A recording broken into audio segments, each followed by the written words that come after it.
Everyone at your job likes you. That's the problem. Not because being liked is bad exactly, but because at some point being liked stopped being a byproduct of doing good work and quietly became the work itself. And most people don't notice when that switch happens. Here's what it looks like from the inside. You're in a meeting and someone pitches an idea that has a pretty obvious problem in it. You see it, and a few other people in the room definitely see the problem too. You can tell from the slight pause before anyone speaks. And then someone says, "Yeah, I think that's really interesting. Maybe we could explore it further," and the room moves on. You don't say anything either.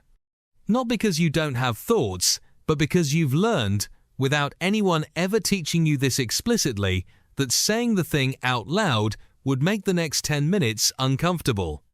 And uncomfortable is the one thing nobody in that room wants to be responsible for.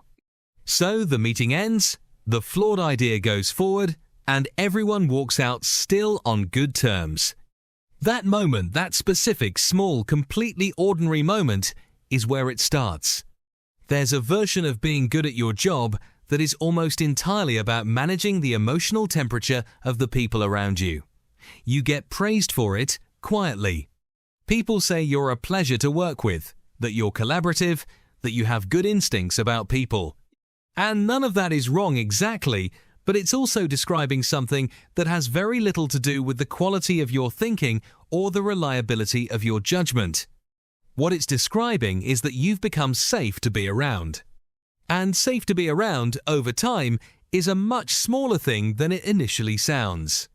When people like you, something subtle starts happening in how they communicate with you.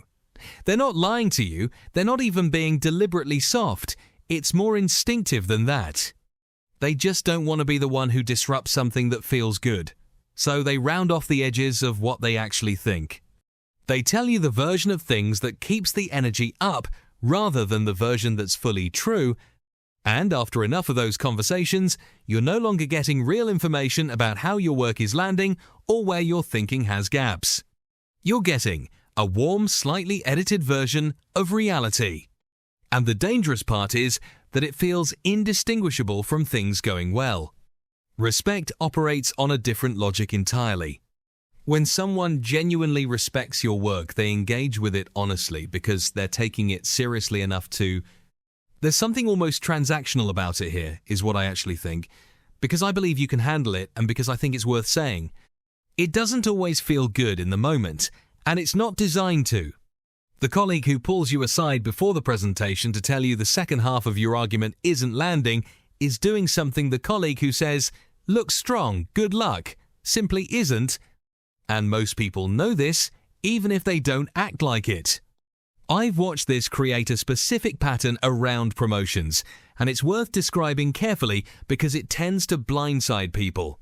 Someone builds what looks like a strong internal network over several years. They're well-liked, collaborative, genuinely warm with a wide range of people across the organization.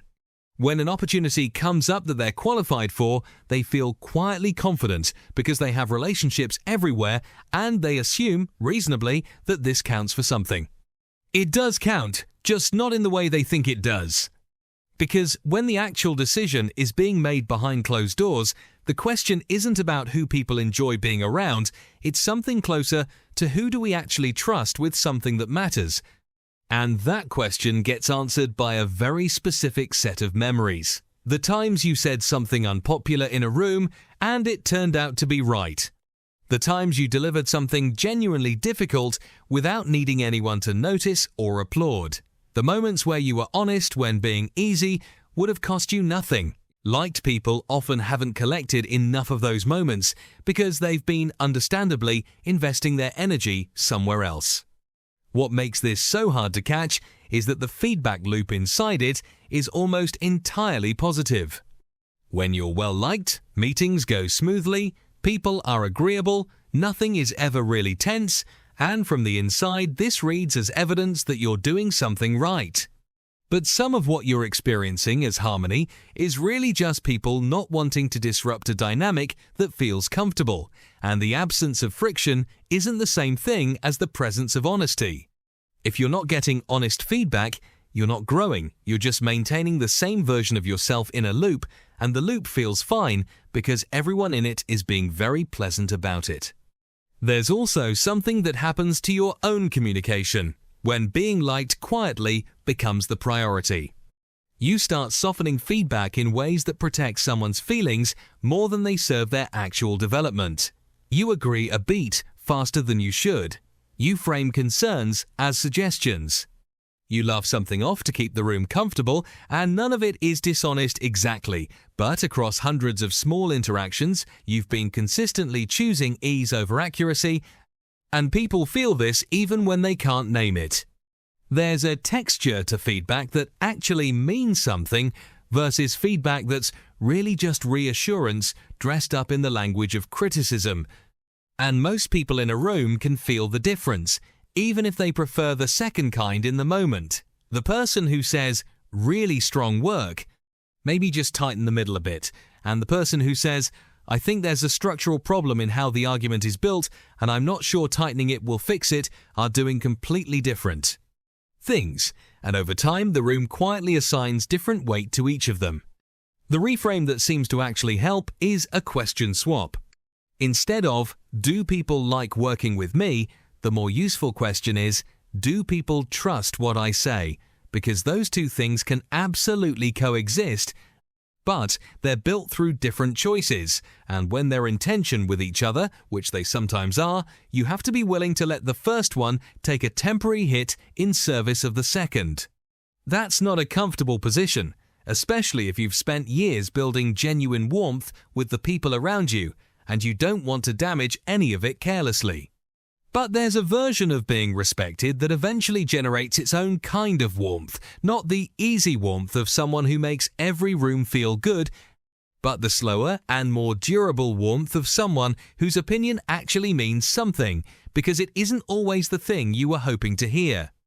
Most people figure this out eventually, usually later than they'd like, and usually after a specific moment where the gap between how liked they are and how much weight they actually carry becomes impossible to ignore, a decision that went the wrong way, an opportunity that went to someone they didn't expect, a conversation where they realized the room had already made up its mind before they walked in.